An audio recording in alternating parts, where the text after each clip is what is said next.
പഴയ നിയമത്തിലെ യേശുവിന്റെ കാലഘട്ടം വരെയുള്ള പഴയ നിയമ ചരിത്രത്തിലെ മരണപ്പെട്ടവരോട് സഹായം തേടുകയോ അത്തരം കാര്യങ്ങൾ ചെയ്തതായിട്ടോ അല്ലെ ചരിത്രത്തിൽ കടന്നു വരുന്നുണ്ടോ? യേശു സ്വന്തമായ അഭിപ്രായങ്ങൾ പറഞ്ഞിട്ടുണ്ടോ? ഇപ്പൊ യേശുവിന്റെ കാലഘട്ടത്തിൽ ജനങ്ങള് മരണപ്പെട്ട ആളുകൾ മോശയോടോ അല്ലെങ്കിൽ എബ്രഹാമിനോടോ ദാവീദിനോടോ ആരെങ്കിലും സഹായം ചോദിച്ചതായിട്ടോ അവർ ഇടപെടുന്നതായിട്ടോ അത്തരം കാര്യങ്ങൾ യേശു കണ്ടിട്ടുണ്ടോ? യേശു അഭിപ്രായം പറഞ്ഞിട്ടുണ്ടോ? ഈ യഹൂദന്മാർ ആ കാര്യം ചെയ്തു വരുന്നുണ്ടോ? ഇതിനെ സംബന്ധിച്ചുള്ള വേദങ്ങൾ, അതായത് പ്രവാചക കാലഘട്ടങ്ങളിൽ ഇതുമായി ബന്ധപ്പെട്ട ദൈവീയമായ വചനങ്ങൾ ഇതിൽ വന്നിട്ടുണ്ടോ? അതേപ്പറ്റി പറയുമ്പോ യഹൂദന്മാരുടെ ഇടയിൽ കുറെ സെക്റ്റുകളുണ്ട്, പല സെക്റ്റുകളുണ്ട്. യഹൂദ മതം ഒരു റാബിനിക്ക് മതമാണെന്ന് അറിയാമല്ലോ. ഈ റാബിനിക്ക് എന്ന് പറഞ്ഞാൽ ഓരോ സ്കൂൾ ഓഫ് തോട്ടാണ്, ഓരോ റാബിമാരുടെ ഗ്രൂപ്പിലാണ്. അവരുടെ അടിസ്ഥാന ഈ ക്ഷേമ ഇസ്രായേൽ മാത്രമാണ് അവര് പൊതുവായിട്ട് ഒരു അടിസ്ഥാന തത്വമായിട്ട് എടുക്കുന്നത്. അപ്പൊ അതിനകത്തോട്ട് ഈ കബാലിസ്റ്റുകളുടെ ഒക്കെ ഇടയിൽ അത്തരത്തിലുള്ള പ്രാക്ടീസുകൾ ഉണ്ടായിരുന്നു. പിന്നെ നമുക്കറിയാം ഈ ഷൗല് അദ്ദേഹത്തിന് വെളിപ്പാടുകൾ കിട്ടാതെ വരുമ്പോ മരിച്ചുപോയ പ്രവാചകനായ ശാമുവേലിനെ പോയി ഒരു മീഡിയേറ്ററായ ഒരു പ്രവാചകയെ കൊണ്ട് വിളിപ്പിക്കുന്നതും ശാമുവേലിന്റെ ആത്മാവ് വന്ന് സംസാരിക്കുന്നതായിട്ടൊക്കെ ഒരു ഭാഗം ബൈബിളിലുണ്ട്. ഇനി ഈ ബൈബിളിനകത്ത് എല്ലാ കാര്യങ്ങളും ഇല്ല. പിന്നെ ഈ മരിച്ചവരുടെ ആലോചന ചോദിക്കരുതെന്നുള്ള ഒരു വാക്യം നമുക്ക് ബൈബിളിൽ കാണാം. അപ്പൊ മരിച്ചവരുടെ ആലോചന ചോദിക്കുന്ന ഒരു പ്രാക്ടീസ് അന്ന് അവിടെ ഉണ്ടായിരുന്നു എന്ന് നമുക്ക് കാണാൻ പറ്റും. പിന്നെ നമ്മൾ യഹസ്കേൽ പ്രവാചകന്റെ പുസ്തകം വായിക്കും. അതിനകത്ത് നോഹ, ദാനിയേൽ, ഇയ്യോബ് എന്നീ 3 പുരുഷന്മാർ എന്റെ മുമ്പിൽ നിന്നാലും ഞാൻ നിങ്ങളോട് ക്ഷമിക്കുകയല്ല എന്നൊക്കെയുള്ള ഒരു പരാമർശം കാണാൻ പറ്റും. എന്ന് പറഞ്ഞാൽ ഈ യഹസ്കേലിന്റെ കാലത്തിന് മുമ്പ് മരിച്ചുപോയതാണ് നോഹയും ദാനിയേലും ഇയ്യോബും. അപ്പം വളരെ വർഷങ്ങൾക്ക് മുമ്പ് മരിച്ച ആ 3 പേര് ഇപ്പം വന്ന് എന്റെ മുമ്പിൽ നിന്നാലും ഞാൻ ക്ഷമിക്കുകയല്ലെന്ന് ദൈവം പറയുന്നതായിട്ട് യഹസ്കേല് പ്രവചിക്കണമെങ്കിൽ അങ്ങനെ മരിച്ചുപോയവർക്ക് ദൈവസന്നിധിയിൽ ഇവർക്ക് വേണ്ടി പ്ലീഡ് ചെയ്യാൻ പറ്റും എന്നുള്ളൊരു സൂചന നമുക്ക് അവിടെ നിശ്ചയമായിട്ടും കാണാൻ പറ്റും. പിന്നെ ഇന്ന് നമ്മൾ ഓർക്കുന്ന ഈ ഗീവറീസ് AD 303 കൊല്ലപ്പെടുന്നത്, അദ്ദേഹത്തിന്റെ രക്തം ഭൂമിയിൽ വീഴുന്നത്. അന്ന് അദ്ദേഹം മരിക്കുന്നതിന് മുമ്പ് മുട്ടുകുത്തി പ്രാർത്ഥിച്ചു റോമാ സാമ്രാജ്യത്തിന്റെ ആ നുഖത്തിന്റെ കീഴിൽ നിന്ന് ദൈവത്തിന്റെ ജനത്തെ വിടുവിക്കാൻ. കൃത്യം 10 വർഷം തികയുമ്പോൾ AD 313 എഡിക്റ്റ് ഓഫ് മിലാൻ വിളംബരം വരികയാണ്, ക്രിസ്ത്യാനികൾക്ക് സ്വാതന്ത്ര്യം നൽകിക്കൊണ്ട്. കൃത്യം 10 വർഷം സഹദായുടെ രക്തം ഭൂമിയിൽ വീണ് 10 വർഷം തികയുമ്പോൾ റോമൻ സാമ്രാജ്യത്തിലെങ്ങും ക്രിസ്ത്യാനികൾക്ക് സ്വാതന്ത്ര്യം ലഭിക്കുകയാണ്. അങ്ങനെ സ്വാതന്ത്ര്യം കിട്ടിയ ക്രൈസ്തവർ ആദ്യം ആവേശപൂർവ്വം ചെന്നത് ഈ സഹദായ അടക്കിയ സ്ഥലത്തേക്കാണ്. അങ്ങനെ അന്നോട്ടുള്ള ഒരു പ്രാർത്ഥനയാണ് സഹദായോടുള്ള മധ്യസ്ഥ പ്രാർത്ഥന ആരംഭിച്ചിട്ടുള്ളത്. ഈ സഹദ അത് ചരിത്രത്തിൽ രേഖപ്പെട്ട് കിടക്കുന്നതാണോ അതോ വാമൊഴിയായിട്ട് കേൾക്കുന്ന അറിവാണോ? അല്ല, ചരിത്രത്തിലുള്ളതാണ്. AD 303 ഒലിവുമലയിൽ വെച്ചിട്ട് മോശയും മറ്റൊക്കെ പ്രത്യക്ഷനായല്ലോ, തേജസ്വൽക്കരിക്കപ്പെട്ട രീതിയിൽ. ഒലിമലയിലല്ല അത്? ഒലിവുമല അല്ല, അത് താബോർ മല. ആ താബോർ മലയിൽ വെച്ചിട്ട് പ്രത്യക്ഷപ്പെട്ടല്ലോ. ശരിക്കും ആ ഏലിയാവും ആരൊക്കെയായിരുന്നു? മോശ ഏലിയാവും പ്രത്യക്ഷപ്പെട്ടു. ശരിക്കും ഈ മോശ ഏലിയാവും പ്രത്യക്ഷപ്പെട്ടത് ഏത് അർത്ഥത്തിലാണ്? അവർ ആത്മാവ് പ്രത്യക്ഷപ്പെട്ടോ, അവർ ശരീരം തേജസ്വൽക്കരിച്ചു കൊണ്ടുവന്നതാണോ? അവർ ഇപ്പോഴും ജീവിച്ചിരിക്കുന്നുണ്ടോ? അവർ കാര്യങ്ങൾക്ക് ഇപ്പോൾ അവർക്ക് ഇടപെടാൻ പറ്റുമോ? അവരോട് വിളിച്ച് സഹായം തേടുന്നതിനെ പറ്റി വിധി എന്താണ്? അവരെ ആരെങ്കിലും വിളിച്ച് സഹായം തേടിയിട്ടുണ്ടോ? അവർ പിന്നീട് ഏതെങ്കിലും അതിന് മുമ്പ് വന്നതായിട്ടുണ്ടോ ഏതെങ്കിലും തരത്തില്? ഇല്ലില്ല, അങ്ങനെ ഇല്ല. പക്ഷേ ഈ മോശ ഏലിയാവ് വന്നു എന്നുള്ള ആ ഒരു സംഭവം, തേജസ്കരണത്തിന്റെ ആ ഒരു ദർശനം, അതിന്റെ അർത്ഥം മോശ എന്ന് പറഞ്ഞാൽ ഈ ന്യായപ്രമാണത്തിന്റെ പ്രതിനിധിയായിട്ടും ഏലിയാവ് പ്രവാചകന്മാരുടെ പ്രതിനിധിയായിട്ടുമാണ് അവിടെ വരുന്നത്. അപ്പൊ ലോ ആൻഡ് പ്രോഫറ്റ്സ് ആണ്.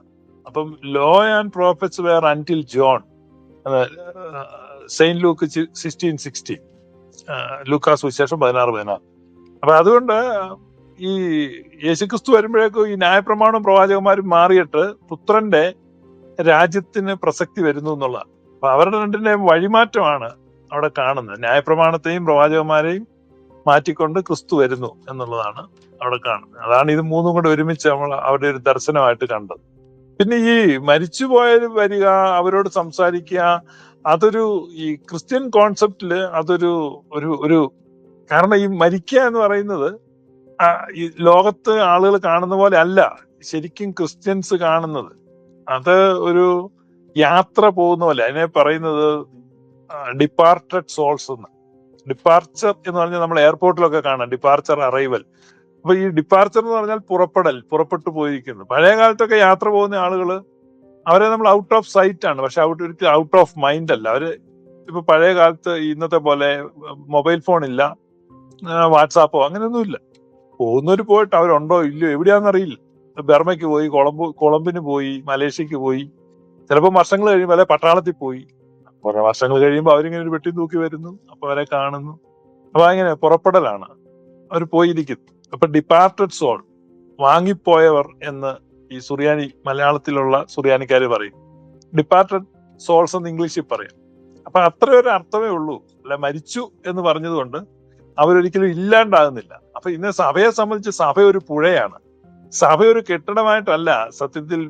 പിന്നീട് ഈ ക്രിസ്ത്യൻ പള്ളികൾ ഒരുപാട് ലോകം മുഴുവൻ പള്ളി പണിത് വെച്ചിട്ടുണ്ടെങ്കിലും സഭ ശരിക്കും ഒരു പുഴയാണ്, ജീവന്റെ നദി ആയിട്ടാണ് വെളിപ്പാട് പുസ്തകത്തിൽ സഭയെ കാണുന്നത്.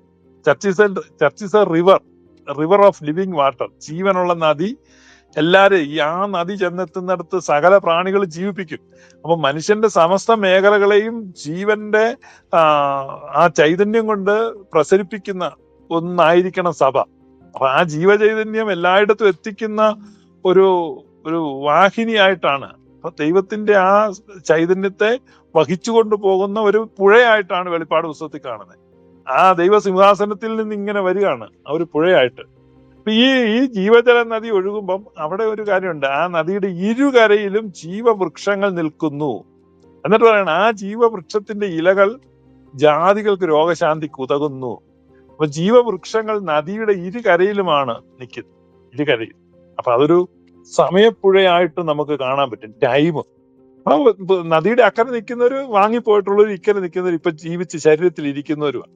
അപ്പൊ സഭയെ സംബന്ധിച്ച് ഈ ജീവിച്ചിരിക്കുന്നവരും മരിച്ചു പോയവരും അല്ലെങ്കിൽ വാങ്ങിപ്പോയവരും ഒരുമിച്ച് നിൽക്കുന്നു എന്നുള്ളതാണ് സഭയുടെ വിശ്വാസം. അതൊരിക്കലും അവരെ തമ്മിൽ അകറ്റിക്കളയുന്നില്ല. അതുകൊണ്ട് ഇതൊരു വലിയ പാതകമായിട്ടോ അതൊരു ആഭിചാരമായിട്ടോ അതൊരു കൂടോത്രമായിട്ടോ, ഇപ്പൊ ഇസ്ലാമിലാണെങ്കിലും അതൊരു വലിയ തർക്കമാണ്. അപ്പൊ ഞാൻ പല ഇസ്ലാം ഗ്രൂപ്പിലെ റൂമുകളിലും കാണുന്നുണ്ട്, മരിച്ചുപോയവരുടെ സഹായം തേടുന്നത് അത് ഭയങ്കര കുഴപ്പമാണ്, ഭയങ്കര പാപമാണ്, ആ രൂപത്തിലൊക്കെയുള്ള കാര്യങ്ങള്. അപ്പൊ അവരുമായിട്ട് കമ്മ്യൂണിക്കേറ്റ് ചെയ്യാൻ പറ്റുന്ന ആളുകൾക്ക് അതെങ്ങനെയാണ് പാപമാകുന്നത്? അവർക്ക് നമ്മെ സഹായിക്കാൻ പറ്റുന്നുണ്ടെങ്കിൽ അതെങ്ങനെയാ തെറ്റാകുന്നത്?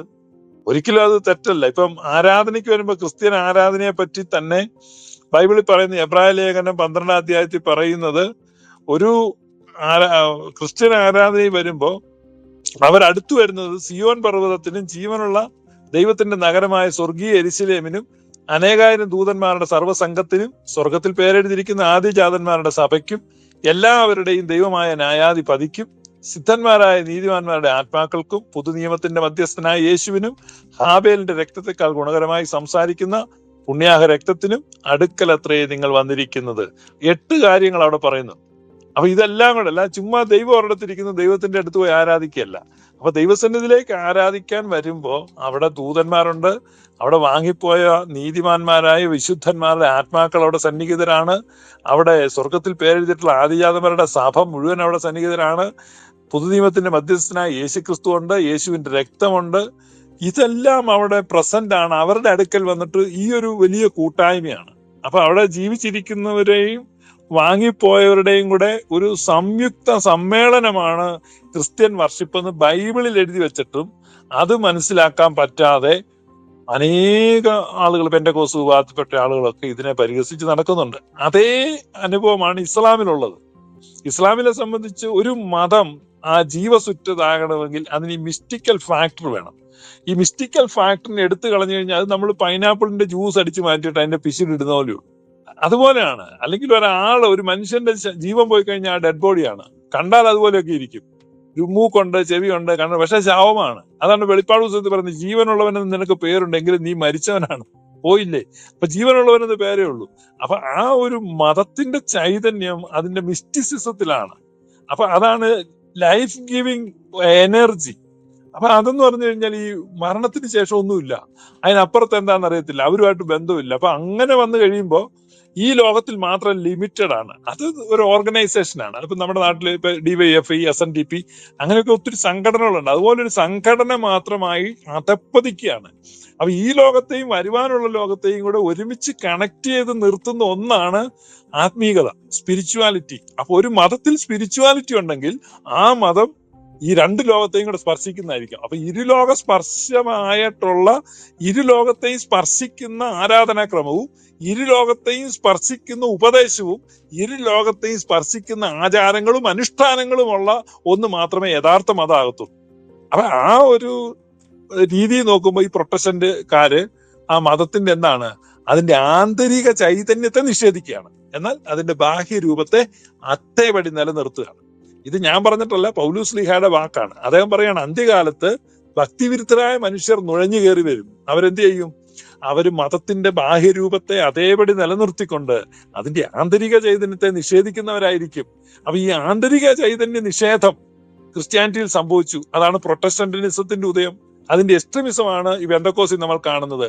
ഈ ലോകത്തിൽ മാത്രം പ്രത്യാശയുള്ളവരാണ്, അവർ സകല മനുഷ്യരെക്കാളും ദുർഭകന്മാരാണെന്നാണ് പൗലോസ് ശ്ലീഹ പറയുന്നത്. അപ്പൊ ഈ ലോകത്തിൽ മാത്രം നാം പ്രത്യാശയുള്ളവരെങ്കിൽ സകല മനുഷ്യരെക്കാളും അരിഷ്ടന്മാരത്രേ. അപ്പൊ സകല മനുഷ്യരിലും അരിഷ്ടന്മാരായ ആളുകൾ അവർ ഈ ലോകത്തിൽ മാത്രം പ്രത്യാശ വെച്ച് ഈ ലോകത്തിലെ മാത്രം ഒരു ബൗണ്ടറി വെച്ചിരിക്കുകയാണ്. പക്ഷേ യഥാർത്ഥത്തിൽ അനുഗ്രഹീതരായവർ, ധന്യരായവർ, അവർ രണ്ട് ലോകത്തെയും കൈകളിൽ വഹിക്കും, രണ്ട് ലോകത്തിന് വേണ്ടി പ്രാർത്ഥിക്കുന്നു, രണ്ട് ലോകത്തെയും സ്പർശിക്കുന്നു. അപ്പൊ ഈ രണ്ട് ലോകത്തെയും സ്പർശിക്കുന്ന പ്രാക്ടീസ് ഇസ്ലാമിലുണ്ട്. അപ്പൊ ഈ ക്രിസ്ത്യാനിറ്റിയിൽ എങ്ങനെ പ്രൊട്ടസ്റ്റന്റ് നവീകരണക്കാർ ഇതിനെയെല്ലാം നിഷേധിക്കുന്നോ, ഈ സത്യനിഷേധമായിട്ട്, ആത്മനിഷേധമായിട്ട് അവർ വന്നിരിക്കുന്നു. അതുപോലെ തന്നെ ഇസ്ലാമിലും ഒരു ഗ്രൂപ്പുണ്ട്, അവരിങ്ങനെ ഈ സഹായം തേടലിനെതിരായിട്ടൊക്കെ ഇരുന്ന് പറയുന്നത് ഞാൻ കേൾക്കാറുണ്ട്. അത് ആണ് എന്റെ യാഥാർത്ഥ്യം. അപ്പൊ ഇതൊരു എന്താണ്, ഈ ലോകത്തിൽ ഒരു ഒരു ഒരു ഗവേണിംഗ് സമ്പ്രദായം, ഭരണക്രമീകരണത്തിന് വേണ്ടി മാത്രം ഉള്ളൊരു ഓർഗനൈസേഷൻ ആയിട്ട് അപ്പം മതം അധപ്പതിക്കും. അതാണ് എന്റെ പ്രശ്നം.